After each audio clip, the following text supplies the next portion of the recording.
Hi dear friends, my name is Marina and you're watching the monthly forecast for Virgo for the period between the 21st of June and the 21st of July. And in the beginning of this period, on the 21st of June, we have both the Sun and Mercury entering Cancer and your 11th house. And the Sun will stay in your 11th house for this whole month, which suggests that the main area of your attention is related with the 11th house.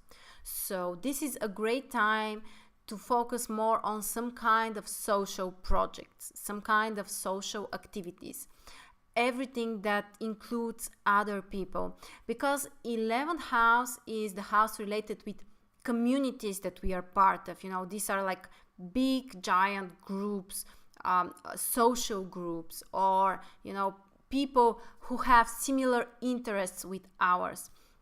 So whatever it is that you would like to do, my advice is to try to cooperate with others. So if you are part of such a community, this can be a very beneficial time for you when you can do something, concrete with these people. Like you can have a goal and you may start to, you can focus very much on that and try to, achieve some kind of visible results. Mercury in 11th house is also very supportive because Mercury is the planet of communication. And as we said, 11th house is groups, communities, social groups. So when Mercury transits your 11th house, it's a time when you can communicate very actively with those people. You can have some kind of ideas to share with them. Or, there can be some kind of discussions or have some kind of ideas from them. So, this is a very social month for you, and you can benefit if you communicate with all of those people. Or it can also be, for example, some kind of friends. It's not necessarily, to be some kind of structured organization or, like a community, but it can be with your friends. So, doing something together with them or asking for support or for help, all of these things can be very supportive and beneficial. And it's important that the Sun and Mercury are joining Mars, which is also in Cancer in your 11th house.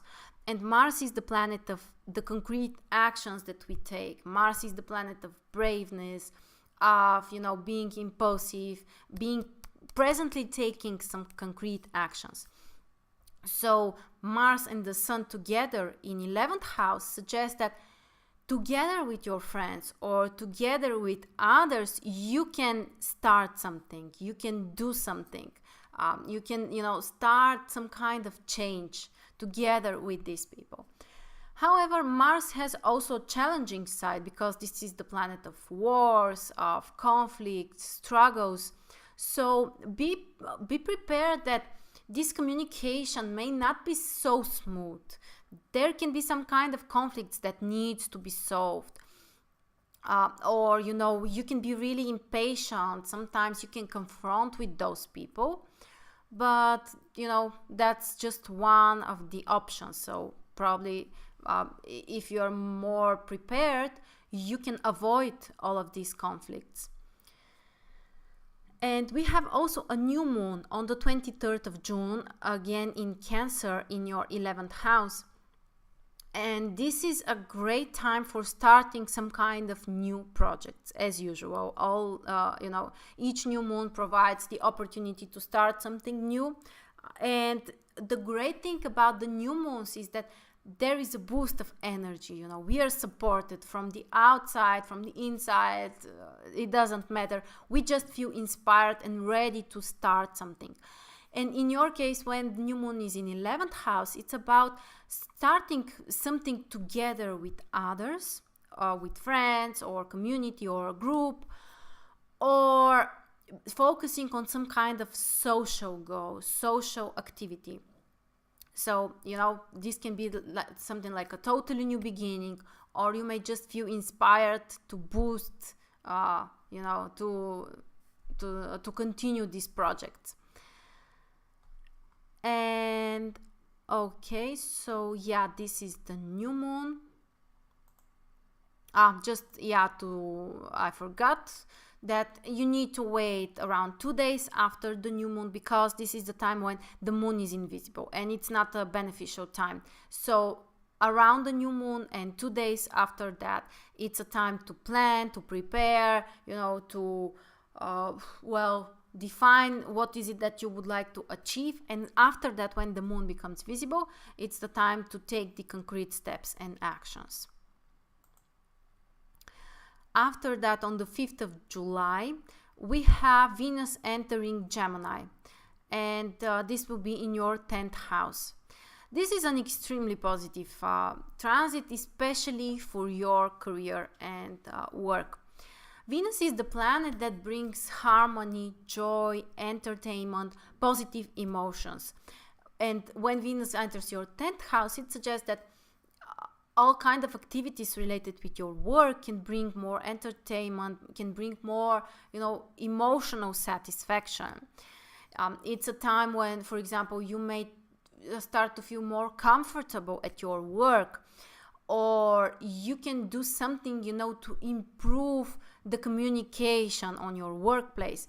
For example, if you need to interact with some kind of authority figures, with your managers or bosses, Venus in 10th house can make this communication smoother. So people are much more capable of making some kind of compromises, being kind, and finding some solutions that can suit both of the sides. So if you need to communicate with people who stay higher in the hierarchic system, Venus is a very, very positive transit.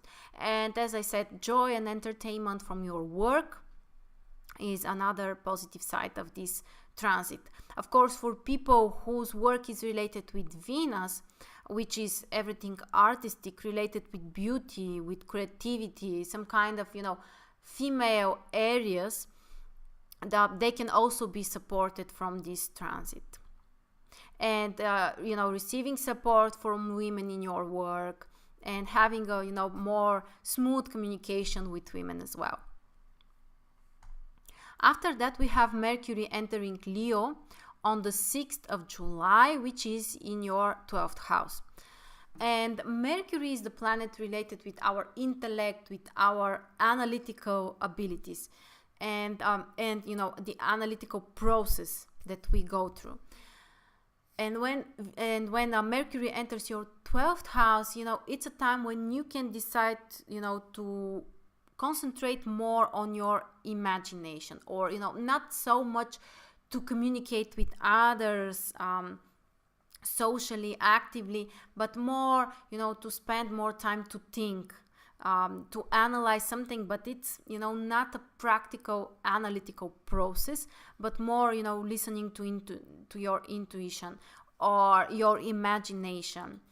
And you may prefer to step a little bit aside from the outer world. So, for example, to think more and not so much to talk with others, or to learn something but privately, not with other people, and not so much to share your ideas, but to focus more on intuition, imagination, and your inner world.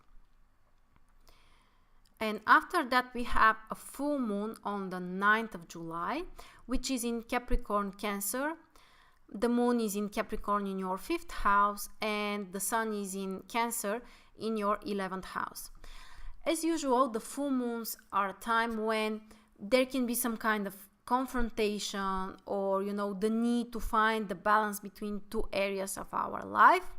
However, the positive side is that we can become aware of something, like we can have a clearer vision of some kind of pattern or something that we need to change. And what you can change is related with your fifth house. So something related with your personal desires. You can become aware, for example, that there is something that you have wanted or you have thought that you want, but now it has changed. You no longer want this, or you realize that it's not what can make you feel happy, or for example, it's not you're not able to achieve that. So something that you change in terms of personal desires. Also, your attitude towards your romantic life or romantic partners can change. Some kind of confrontation is possible as well. But also, well, some kind of, well, creative project or something related with art you can achieve some kind of material results in this area. So that's the positive side. And you should be prepared that there can be some kind of tension, because Pluto is in conjunction with the moon and Mars is in conjunction with the sun. So there can be some kind of conflict and struggle, and something that you really need to work on and transform. But we are going to have a different video describing in details the influence of this full moon. And finally, on the 20th of July, we have Mars entering Leo and your 12th house. So basically, it will influence the upcoming month. However, we may still say a few words about it, so you can be prepared, because Mars in 12th house is a time to step aside. It's a time to, not to be so much focused on taking concrete actions, being, starting a lot of new things. It's more about spending more time with yourself on your own, or doing something privately. So if you want to do something that you don't want others to know, like secretly doing something, Mars in 12th house is a supportive aspect. But if you want something that requires the attention from other people, this is not the right time for you.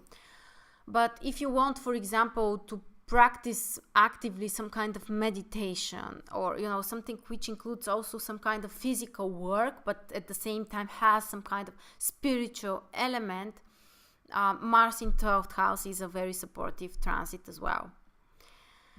So these were the most important astrological events during this month. Thank you very much. And if you're still not a member of Mars Stars, I will invite you to join us. I will include a link so that you can sign up, because the members of Mars Stars Club receive the forecasts exclusively before they are officially published on their email. So you're welcome to join us. And of course, if you have some kind of comments or questions, please leave them below and I will be happy to answer you. Thank you very much for watching, and I will see you soon.